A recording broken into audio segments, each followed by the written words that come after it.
সুপ্রিয় শিক্ষার্থীবৃন্দ, অনলাইন ক্লাসে আমি আশুতোষ পাল, সহকারী শিক্ষক, বাহাদুরপুর বিবেকী উচ্চ বিদ্যালয়ের পক্ষ থেকে সবাইকে জানাই আন্তরিক শুভেচ্ছা। প্রিয় শিক্ষার্থীবৃন্দ, তোমরা নিশ্চয়ই অবগত হয়েছ যে তোমাদের সংক্ষিপ্ত সিলেবাসের ভিত্তিতে অনলাইন শিক্ষা কার্যক্রম চালু হয়েছে। তাই এই অনলাইন শিক্ষা কার্যক্রমে আমি সংক্ষিপ্ত সিলেবাসে দ্বিতীয় অধ্যায়ে ভূগোল ও পরিবেশবিদ্যা এই বিষয়ে অধ্যায় দ্বিতীয় থেকে আমি ক্লাসটি উপস্থাপন করব। আশা করি তোমরা ক্লাসটি মনোযোগ সহকারে দেখবে, তাহলে হয়তোবা তোমাদের অনেকটা উপকারে লাগবে। সুপ্রিয় শিক্ষার্থীবৃন্দ, আজকে আমি যে বিষয়টি নিয়ে আলোচনা করব সেটি মহাবিশ্ব ও আমাদের এই পৃথিবী। এই মহাবিশ্ব ও আমাদের এই পৃথিবী, আমরা কোথায় বাস করি? আমরা দেখো, এই পৃথিবীতে আমরা বাস করি। পৃথিবী আমাদের আবাস স্থল। পৃথিবীতে চারিদিকে ঘিরে রয়েছে অসীম মহাকাশ। এই মহাকাশে রয়েছে গ্রহ, উপগ্রহ, নক্ষত্র, ধূমকেতু, ছায়াপথ, উল্কা, নীহারিকা, সব কিছু একটি সমাবেশ। এর মধ্যে রয়েছে সৌরজগতের সবচেয়ে যে জিনিসটি নিয়ে ঘুরছে তার মধ্যে রয়েছে সূর্য এর প্রধান প্রাণকেন্দ্র। তাই সৌরজগতের প্রধান প্রাণকেন্দ্র রয়েছে সূর্য। প্রিয় শিক্ষার্থী, তোমরা নিশ্চয়ই জানো যে এই সৌরজগৎ কি আর এই সূর্য কি, এগুলো তোমরা নিশ্চয়ই জানতে পারবে। আজকে আমরা তোমাদের এই মহাবিশ্ব ও মহাকাশ এটি আমরা বিস্তারিত আলোচনা করছি। দেখো, মহাবিশ্ব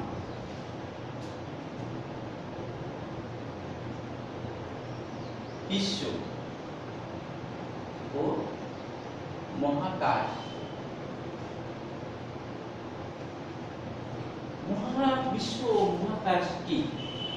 আদি অন্তহীন আকাশকেই বলা হয় এই মহাকাশ। আদি অন্তহীন আকাশকে কি বলা হয়? মহাকাশ। আর এই মহাকাশে রয়েছে অগণিত গ্রহ, উপগ্রহ, নক্ষত্র, ধূমকেতু, উল্কা, ছায়াপথ, নীহারিকা, একটি বিশাল সমাবেশ। এই বিশাল সমাবেশ আমরা অনেক কিছু চোখে দেখতে পাই, আবার কিছু আমরা চোখে দেখতে পাই না। তাই এই আমাদের দেখা না দেখা সব কিছু মিলেই যে জগৎটি গড়ে উঠেছে, এই জগৎকে নিয়েই বলা হয় মহাবিশ্ব। তাই এই মহাবিশ্বে রয়েছে অগণিত, মানে ক্ষুদ্র থেকে শুরু করে বৃহৎ আকারের সব কিছুর সমাবেশই হচ্ছে এই মহাবিশ্ব। তাহলে আমরা মহাবিশ্ব সম্পর্কে জানতে পেরেছি। এই মহাবিশ্বে রয়েছে, দেখো কি কি রয়েছে? সূর্য। সূর্য কি? সূর্য একটা নক্ষত্র। নক্ষত্র কাকে বলে? এবার আমরা সেটা জানবো। নক্ষত্র কাকে বলে? নক্ষত্র হচ্ছে যার নিজস্ব আলো রয়েছে, অন্যের আলোর উপর এরা নির্ভর করে না। তাই সূর্য একটি নক্ষত্র। সূর্যের এই নক্ষত্র আর এর আশেপাশে রয়েছে অনেকগুলো গ্রহ, উপগ্রহ। যেমন চাঁদ কি? চাঁদ পৃথিবীর একমাত্র উপগ্রহ, এই চাঁদ। তাহলে আমরা এই নক্ষত্রের আশেপাশে এরা ঘুরে বেড়ায়, এরা একটা নির্দিষ্ট কক্ষপথে ঘুরে বেড়ায়। এই অসংখ্য মহাবিশ্বে অসংখ্য জ্যোতিষ্ক রয়েছে, যা আলো কোনোটি এত পরিমাণ বেশি, আবার কোনোটি আলো নেই। তাই এই যে জ্যোতিষ্ক, এই জ্যোতিষ্ক একটা নির্দিষ্ট কক্ষপথে অবিরাম ঘুরে বেড়াচ্ছে। এর মধ্যে রয়েছে, দেখো আমরা আগেই বলেছি যে গ্রহ, উপগ্রহ, নক্ষত্র, ধূমকেতু, উল্কা, ছায়াপথ, নীহারিকা প্রভৃতি। এবার আমরা জানবো যে নক্ষত্র কাকে বলে। নক্ষত্র কাকে বলে? নক্ষত্র যাদের নিজস্ব আলো রয়েছে এদেরকে নক্ষত্র বলা হয়। তাহলে আমরা নক্ষত্র কি এটা জানবো, তাই না?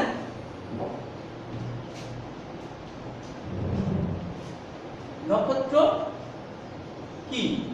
যে সকল জ্যোতিষ্কের নিজস্ব আলো রয়েছে তাদেরকে নক্ষত্র বলা হয়। নক্ষত্র আমরা খালি চোখে দেখতে পাই। এদের পৃথিবী থেকে শক্তিশালী দূরবীক্ষণ যন্ত্রের সাহায্যে দেখা যায়, আবার কোনটি দেখাও যায় না। এই নক্ষত্রগুলো সাধারণত হিলিয়াম ও হাইড্রোজেন এই গ্যাস পিণ্ড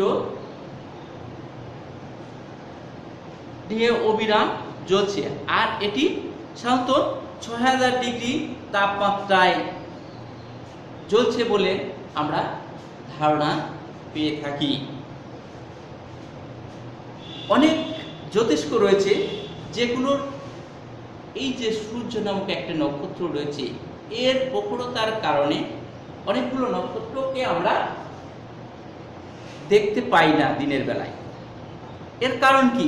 এর কারণ হচ্ছে সূর্যের প্রখরতা এতই বেশি, এর তাপ এতই বেশি পরিমাণ যে অন্য নক্ষত্র এর আলো বা দীপ্ততার কাছে অন্যান্য নক্ষত্রগুলো হার মেনে থাকে।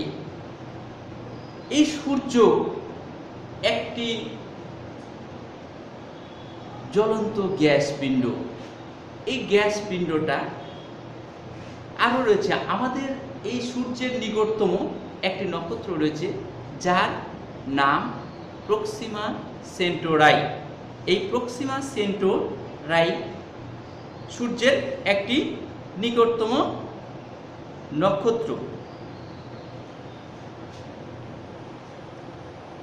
এখন আমরা জানব যে এই যে সূর্য হতে পৃথিবীতে আমরা এই একটি পৃথিবী নামক একটি গ্রহে বাস করি। এই পৃথিবীতে আলো আসতে সূর্য থেকে কত সময় লাগে? তাহলে আমরা এটা জেনে নেব যে সূর্য থেকে পৃথিবীতে আলো আসতে, সূর্য হতে পৃথিবীতে আলো আসতে সময় লাগে, সূর্য হতে পৃথিবীতে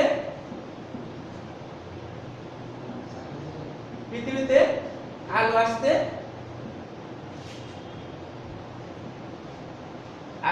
সময় লাগে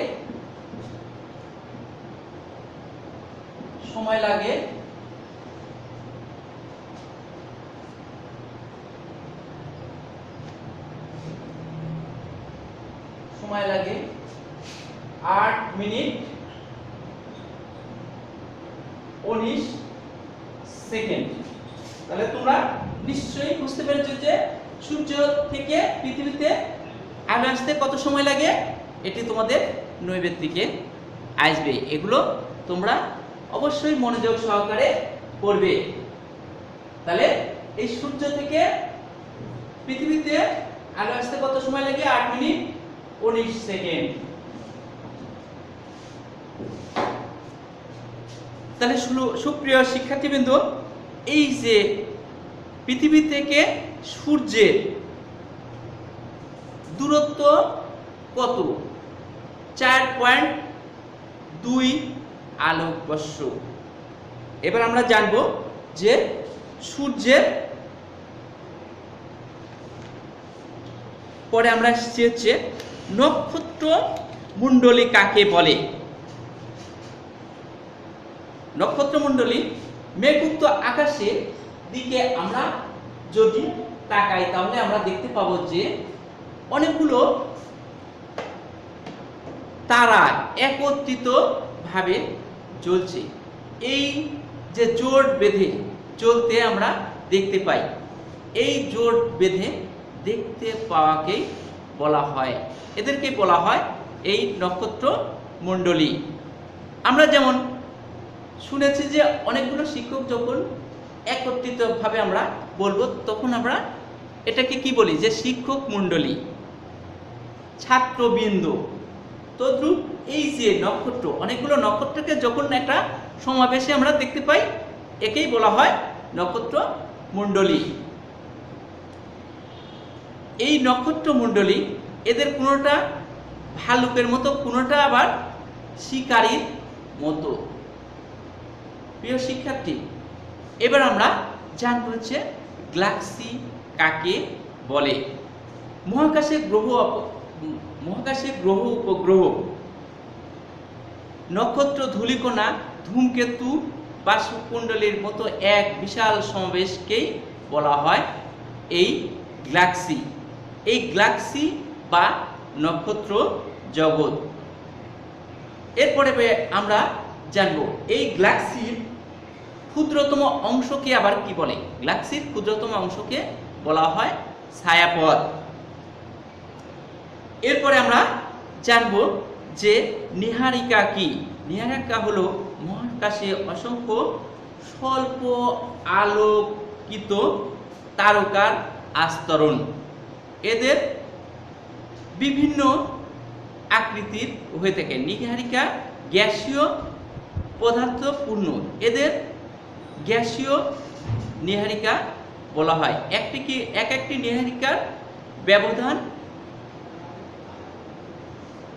এর নীহারিকার মধ্যবর্তী ব্যবধান অনেক।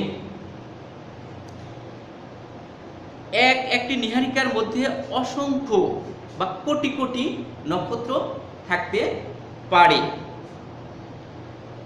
ছায়াপথ কি? আমরা জানবো যে ছায়াপথ গ্যালাক্সির ক্ষুদ্রতম অংশকে সাধারণত ছায়াপথ বলে। অন্ধকার আকাশে এদের উজ্জ্বল দীপ্তিকার ছায়াপথের মতো দেখায়। আমরা যদি রাত্রিবেলায় মেঘমুক্ত আকাশে অনেক সময় এই ছায়াপথের যে আকার, এটি গ্যাসীয় পিণ্ড, যা এই শীতকালে বিশেষ করে রাত্রিবেলা পরিষ্কার আকাশে লক্ষ্য করলে আমরা এটি দেখতে পাবো যে দীর্ঘ পরিসরে একটা গ্যাসীয় আবরণ, দীর্ঘ আবরণ আমরা দেখতে পাই। এই আবরণটাই যেন একটা রাস্তার মতো দেখায়, তাই একে সাধারণত ছায়াপথ বলা হয়। একে অনেক সময় দীর্ঘ পথের মতো আমরা দেখতে পাই। উল্কা কাকে বলে? দেখো, তোমরা লক্ষ্য করেছো যে মেঘমুক্ত আকাশে হঠাৎ করে একটা আলোক ছটা নিচের দিকে ছুটে আসছে। একে আমরা অনেক সময় তারাখসা বলে থাকি। এটা হচ্ছে উল্কা। তাহলে প্রিয় শিক্ষার্থীরা, তোমরা এই নীহারিকা, এই উল্কা, ছায়াপথ, গ্যালাক্সি এগুলো সম্পর্কে ভালো করে জানতে পেরেছো। উল্কাটা দেখো, যারা বিজ্ঞানের ছাত্রছাত্রীরা, এই উল্কা আগে আমরা ভূতের আলো বলে অনুমান করতাম, কিন্তু আসলে এটা ভূতের আলো বলে কিছুই নেই। এটি উল্কা, যা তারাখসা নামে পরিচিত। তাই তোমরা অবশ্যই এটি কখনোই ভুল বুঝবে না। উল্কা আসলে একটা তারা ছোটা বা তারাখসা আমরা বলে থাকি। এরপরে আমরা জানবো যে ধূমকেতু কি। ধূমকেতু। মহাকাশে মাঝে মাঝে এক ধরনের জ্যোতিষ্কের আবির্ভাব ঘটে যার মাথা ও লেজ রয়েছে, একে বলা হয় ধূমকেতু। এই এডমন্ড হ্যালি নামে একজন জ্যোতির্বিদ ছিলেন, তিনি এই প্রথমে এই ধূমকেতু আবিষ্কার করেন, তাই এর নাম অনুসারে একে এডমন্ড হ্যালির ধূমকেতু বলে আখ্যায়িত করা হয়। প্রতি ৭৬ বছর পর পর এই ধূমকেতু আমরা আকাশে দেখতে পাই। এবার আমরা জানব যে গ্রহ কাকে বলে। গ্রহ যারা সাধারণত সূর্যের আলো হতে আলোকিত হয় এদেরকেই বলা হয় গ্রহ। গ্রহের কোনো নিজস্ব আলো নেই, এরা একটা নির্দিষ্ট কক্ষপথে ঘুরে বেড়ায়। এটি সাধারণত সূর্যের কেন্দ্র করেই আবির্ভূত হয়। সৌরজগতে সাধারণত ৮টি গ্রহ রয়েছে। এই ৮টি গ্রহ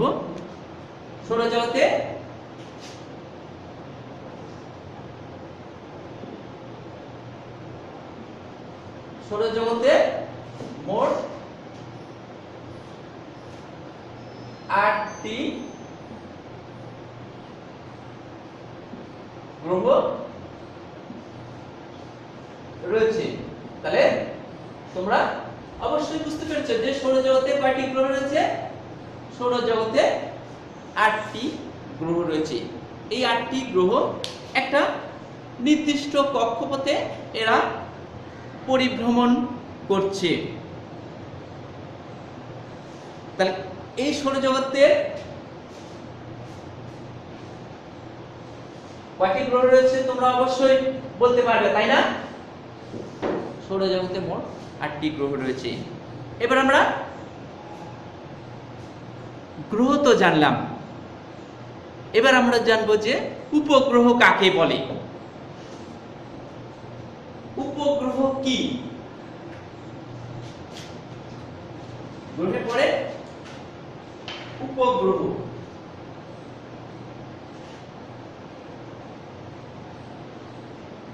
উপগ্রহ কাকে বলে বা উপগ্রহ কি?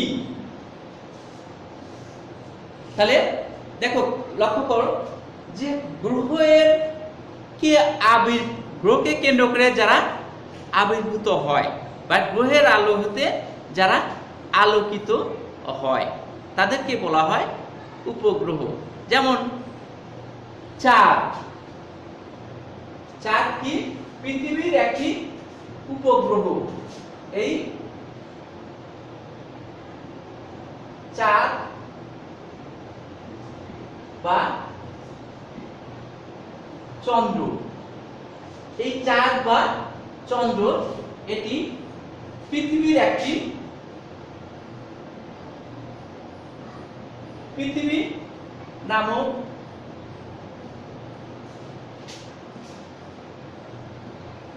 গ্রহের একটি উপগ্রহ। তাহলে তোমরা নিশ্চয়ই বুঝতে পেরেছো যে এই চাঁদ বা চন্দ্র কি। এবার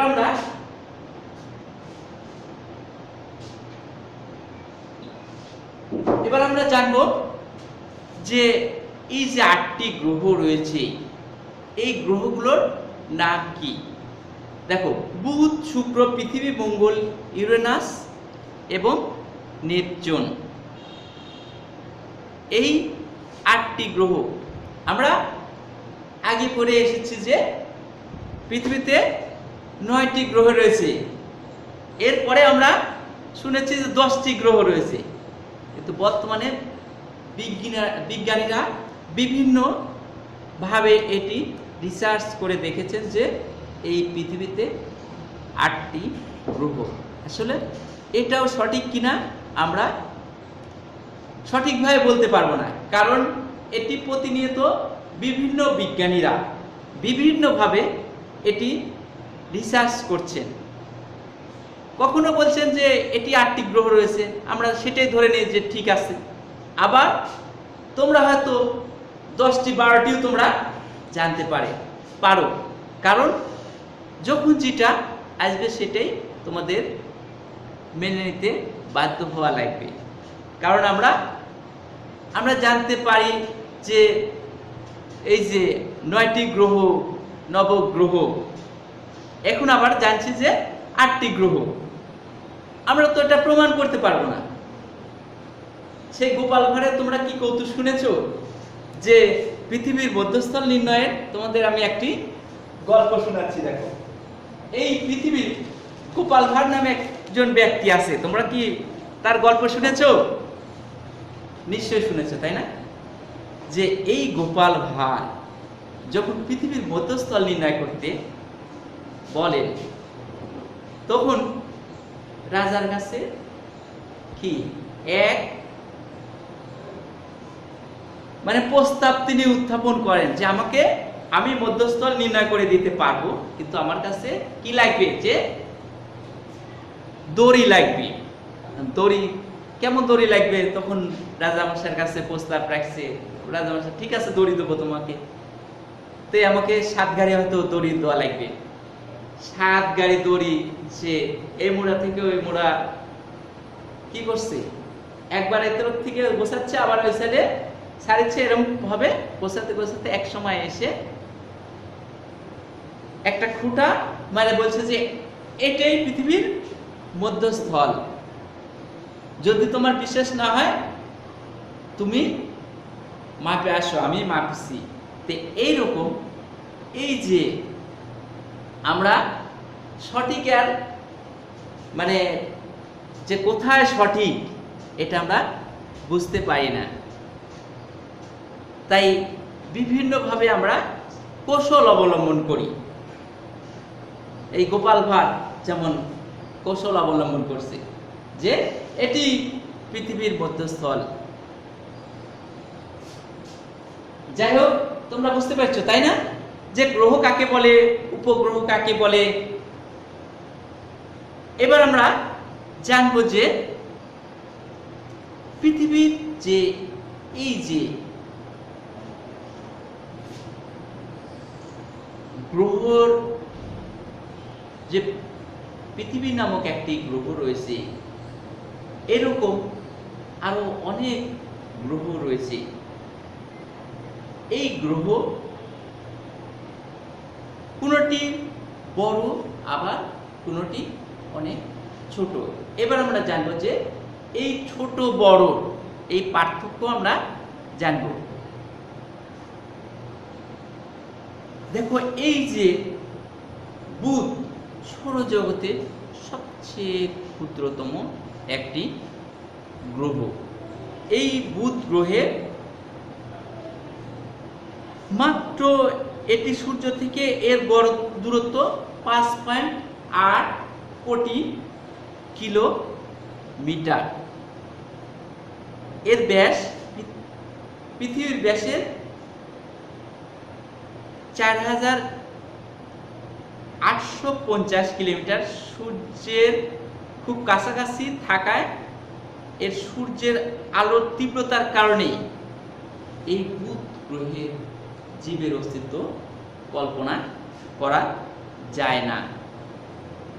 তাহলে তোমরা বুঝতে পেরেছো যে এই বুধ গ্রহটা কত সূর্যের নিকটতম।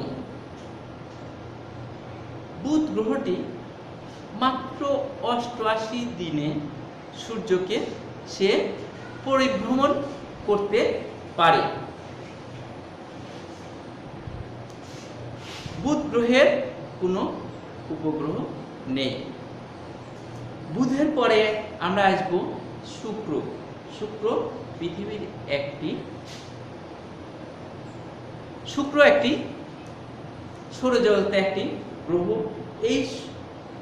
এই শুক্রকে আমরা সন্ধ্যা আকাশে একে উজ্জ্বলভাবে দেখতে পাই, তাই একে এই শুক্র গ্রহকে আমরা সন্ধ্যা তারাও বলে থাকি। আবার এটি ভোর আকাশে পূর্ব দিকে আমরা একটিকে দেখতে পাই, তাই একে বলা হয় শুকতারা, আমরা অনেক সময় বলে থাকি। এরপরে আমরা শুক্র গ্রহেরও কোনো উপগ্রহ নেই।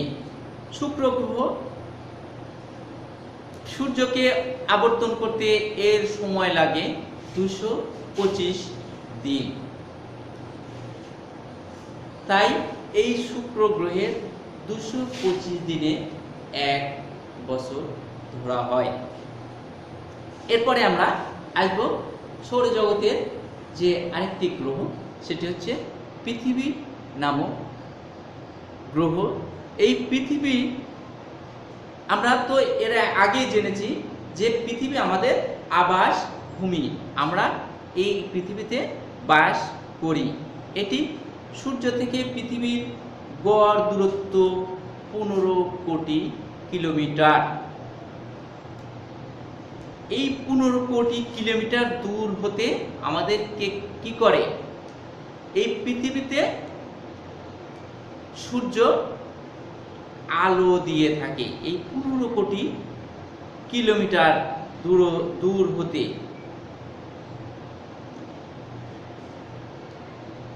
এই পৃথিবী নামক গ্রহে সাধারণত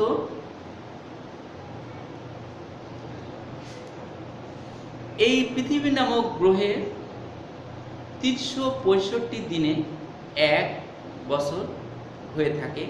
এই গ্রহটি সব দিক থেকে সাধারণত ভালো, তাই এখানে জীবের বসবাস উপযোগী। সূর্যকে আবর্তন করতে এই সময় লাগে 365 দিন 5 ঘন্টা 48 মিনিট 47 সেকেন্ড।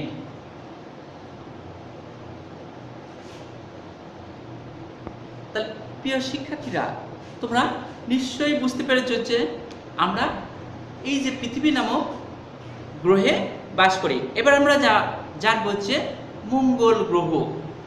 পৃথিবীর পরে এর স্থান, এই গ্রহটির অবস্থান। এই মঙ্গল গ্রহ পৃথিবীর নিকটতম প্রতিবেশী একটি গ্রহ।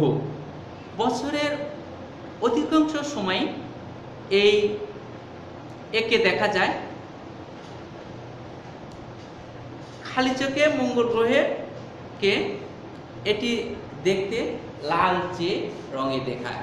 তাহলে তোমাদের এখানে নৈবেদিক প্রশ্ন আসতে পারে যে মঙ্গল গ্রহের কেমন দেখতে? এটি লালচে রঙের দেখতে। বুঝতে পেরেছো? তাহলে এটির সূর্য থেকে এর গড় দূরত্ব কত? দেখো 22.8 কোটি কিলোমিটার। এটি পৃথিবীকে, এই সূর্যকে প্রদক্ষিণ করতে মঙ্গল গ্রহের সময় লাগে 687 দিন। মঙ্গল গ্রহের এটি বিজ্ঞানীরা অনেক কল্পনা করছেন যে এইখানে পানির অস্তিত্ব খুঁজে পাওয়া যায় কিনা, কিন্তু তারা দেখছে যে এখানে কোনো পানির অস্তিত্ব তারা খুঁজে পাননি। এই মঙ্গল গ্রহের 2টি উপগ্রহ রয়েছে। আমরা কিন্তু পৃথিবীর একটি মাত্র যে উপগ্রহ রয়েছে, এটি কি তোমরা জানো যে কোনটি পৃথিবীর একমাত্র উপগ্রহ? এর আগে কিন্তু আমি বলেছি যে পৃথিবীর একমাত্র উপগ্রহ হচ্ছে চাঁদ। তদ্রূপ মঙ্গল গ্রহেরও 2টি উপগ্রহ রয়েছে। এই 2টি উপগ্রহের নাম হচ্ছে ফেবস ও ডিমোস। এই ফেবস এবং ডিমোস এই 2টি উপগ্রহ। এবার আমরা জানবো হচ্ছে বৃহস্পতি। সৌরজগতের সবচেয়ে বড় গ্রহ যেটি, সেটি হচ্ছে বৃহস্পতি। এই বৃহস্পতিকে গ্রহরাজ বলা হয়। তাহলে তোমরা নিশ্চয়ই বুঝতে পেরেছো যে এখানে আসতে পারে তোমাদের যে গ্রহরাজ কাকে বলা হয়। গ্রহরাজ কোন গ্রহকে বলা হয়? কোন গ্রহকে বলা হয়? তাহলে এই গ্রহরাজ,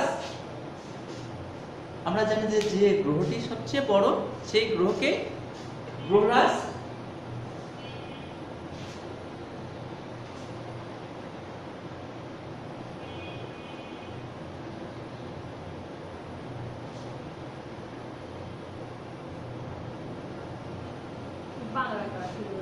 বলা হয়। তাহলে বৃহস্পতিকে গ্রহরাজ বলা হয়। এই গ্রহ এত বড় যে 1,42,800 কিলোমিটার এর ব্যাস। আর এই গ্রহটি সাধারণত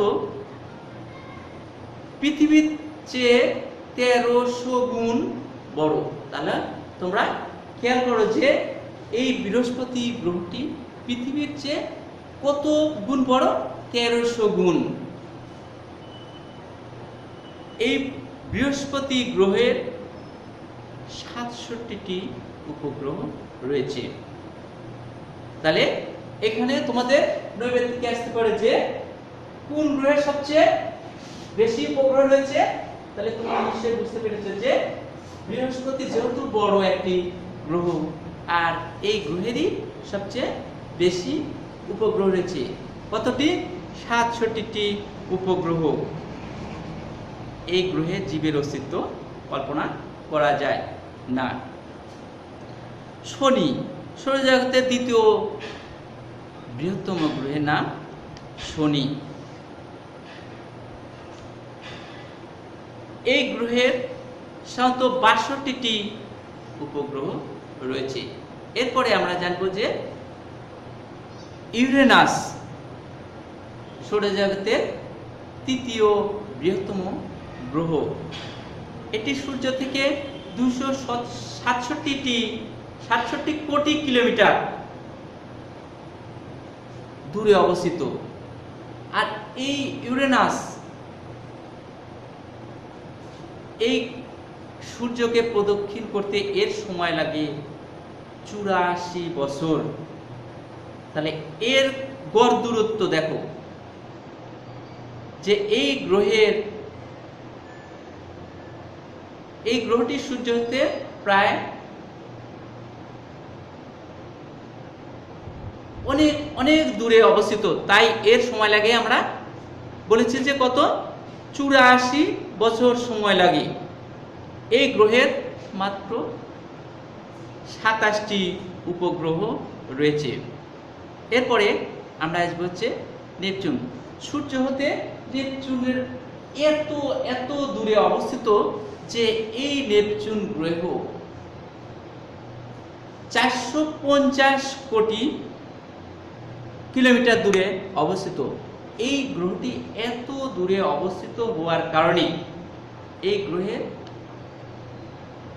আলো বুঝতে পারে না। তাহলে তোমরা নিশ্চয়ই বুঝতে পেরেছো যে এই যে নেপচুন গ্রহটি কত দূরে অবস্থিত।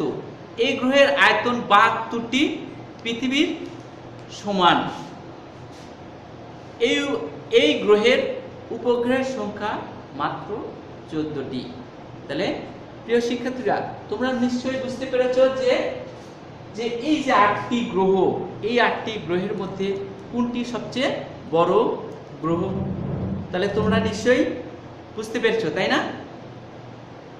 তাহলে আবার আমি তোমাদেরকে সামনে ক্লাসে অন্য একটি অধ্যায়ে আমরা আলোচনা করব। আজকে এটুকুই। তোমরা ভালো করে বাড়িতে মনোযোগ সহকারে এটি দেখবে এবং বেশি বেশি পড়াশোনা করবে। ভালো থাকো, সুস্থ থাকো, এই কামনায় আজকের মতো এখানে ইতি টানছি।